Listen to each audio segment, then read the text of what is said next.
యజ్ఞయాగాది క్రతువులలో హోమకుండాన్ని పెట్టి అందులో స్వాహాకారంతో దేవతని పిలిచి హవిస్సునిస్తే హవ్యవాహనుడైనటువంటి అగ్నిహోత్రుడు పట్టుకెళ్లి హవిస్సుని దేవతలకిస్తే దేవతలు తింటారు. రెండవ మార్గం నివేదన. నైవేద్యం చేస్తే ఆయన కన్ను విప్పి చూస్తాడంతే తప్ప ప్రీతి పొందుతాడు. దృష్టిపాతము చేత ప్రీతిని పొందుతాడు తప్ప కేవలము నైవేద్య మంత్రం చేత ఆయన స్వీకరిస్తాడా అంటే అలా చెప్పడం చాలా కష్టం. కానీ భక్తి విశేషమైనటువంటి స్థితిలో ఉందనుకోండి, అటువంటి వారు భక్తితో చేసినటువంటి నివేదనని మాత్రం పరమేశ్వరుడు స్వీకరించి తిన్నాడు అనడానికి ఎన్నో చోట్ల దృష్టాంతములు ఉన్నాయి. అందుకే నైవేద్య మంత్రం భక్తితో కూడుకుని ఉంటుంది. అందుకే మీరు మనసు చేత భావన చేయడమే ఎక్కువగా ఉంటుంది. అందులో మధ్యే మధ్యే పానీయం సమర్పయామి అని ఒక ఉపచారం. మధ్యే మధ్యే పానీయం సమర్పయామి అన్నది ఎందుకు అన్వయం అవుతుందంటే, మీరు ప్రీతితో ఇచ్చినటువంటి దాన్ని ఆయన తింటున్నాడన్న భావనతో మనసు దాన్ని చూడగలిగితే, అలా అనుభవించైతే, అలా అనుభవించినది నిజమైతే, అంటే నేను ఇది ఎంతవరకు మీతో ప్రస్తావన చేయవలసి ఉంటుందంటే, ఒక పాయసాన్ని తీసుకొచ్చి నేను ఒక బంగారు పాత్రలో పోసి పరదేవతకి నివేదన చేశాను అనుకోండి, అమ్మవారు దాన్ని తాగుతోంది అని నేను భావన చేసినప్పుడు ఆ పాత్ర కింద నుండి నాకు ఆవిడ కింది పెదివి కనపడాలి. నేను మంచినీళ్లు తాగుతున్నాను అనుకోండి, నా కింది పెదివి కనపడుతుందా కనపడదా?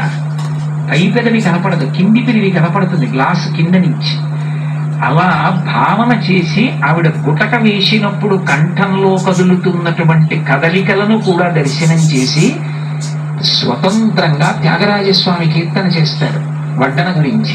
అమ్మా అమ్మ అంత తొందరగా తాగకు, వెక్కిళ్ళు వస్తాయి, ఒక్కసారి ఆగు, కాసిని మంచినీళ్ళు తాగు మధ్యలో అని మధ్యే మధ్యే పానీయం సమర్పయామి అంటే ఆవిడ పాయస పాత్ర పక్కన పెట్టి మళ్ళీ కాసిని మంచినీళ్లు తాగిందని భావన చేసి మళ్ళీ ఆవిడ పాయస పాత్ర పట్టుకుని తాగుతోందని అనుభవించగలిగిన హృదయం ఉంటే ఆమె స్వీకరించవచ్చు.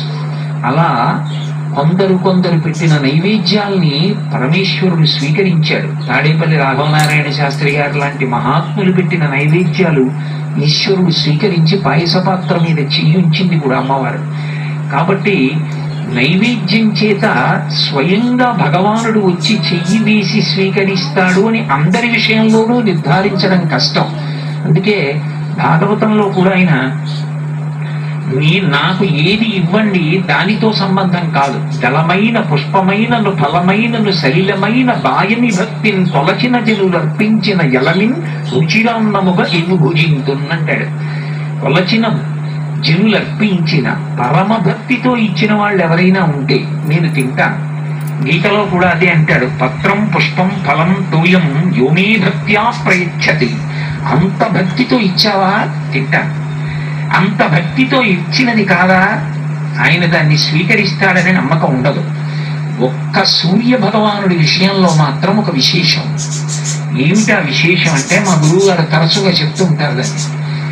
భగవంతుడికి బాలభాస్కరుడి యొక్క కిరణములు పడుతున్నప్పుడు మీరు పాయసాన్నం వండి ఆయన ఎదురుగుండా పెట్టి ఆయనకి నైవేద్యం పెట్టారనుకోండి, ఆయన కిరణ స్పర్శ, కిరణములు అంటే కరములు, కరములు అంటే చేతులు అని అర్థం. ఆయన కిరణములు ప్రసారమవుతాయి. ఆయన కిరణములు ప్రసారమై పాయస పాత్రలోని పాయసాన్ని స్పృశిస్తాయి. చాలా ఇబ్బంది కలిగినటువంటి రోజుల్లో మా గురువు గారు పాయసాన్నాన్ని అలా నివేదన చేసి ఇచ్చి ఇబ్బందులు తగ్గించినటువంటి సందర్భాలు ఉన్నాయి. ఆయన కిరణములు ప్రత్యక్షంగా ఆయన చేతులు వెళ్ళి పాయసం మీద పడతాయి. మిగిలినటువంటి సమయాల్లో అలా పడడాన్ని గమనించగలరా అంటే అది భావము యొక్క పరిపుష్టత చేత ఉంటుంది. సూర్యకిరణముల యొక్క స్పర్శ మీరేం పెద్ద కష్టపడిపోయి కళ్ళు మూసుకుని చూడక్కర్లేదు. మీకు ఎదురుగుండా భగవానుడు దర్శనం అవుతూ ఉంటాడు. మిగిలిన చోట్ల భావన మాత్ర సంతుష్టాయై నమః, మీకు భావన ఉండాలి. సూర్యుని యందు ప్రత్యక్షంగా కనపడుతూ ఉంటాడు. అతి నీలగ్రీవో విలోహిత ఉతైనం గోపా అదృశన్ను దృశన్ను దహార్య అంటుంది యజుర్వేదం. ప్రాతకాలమనందు ఉండేటటువంటి సంధ్యాకాలంలో అరుణారుణ కాంతులతో ఆకాశంలో ఎవరికి కనపడతాడు అంటే ప్రజ్ఞాపాతములు పాండితీ ప్రకర్ష పరమభక్తి ఉన్న వాళ్ళకి కాదు. కేవలముగా ఏమీ తెలియకపోయినటువంటి గోపకాంతలు తమ తల మీద నీటి కలవ పెట్టుకుని పొద్దున్నే తలకడిగితే మొలకడగడం చేతకాక, మొలకడిగితే తలకడగడం చేతకాక, స్నానం కూడా చెయ్యకుండా చెరువులోని నీళ్లు కుండలో పట్టి తల మీద పెట్టుకుని నడిచి వెళ్ళిపోయేటటువంటి అమాయకులైనటువంటి కాంతలు కూడా ఆ సమయంలో భగవానుడిని దర్శనం చెయ్యవచ్చు. మిగిలిన వాంగ్మయం అంతా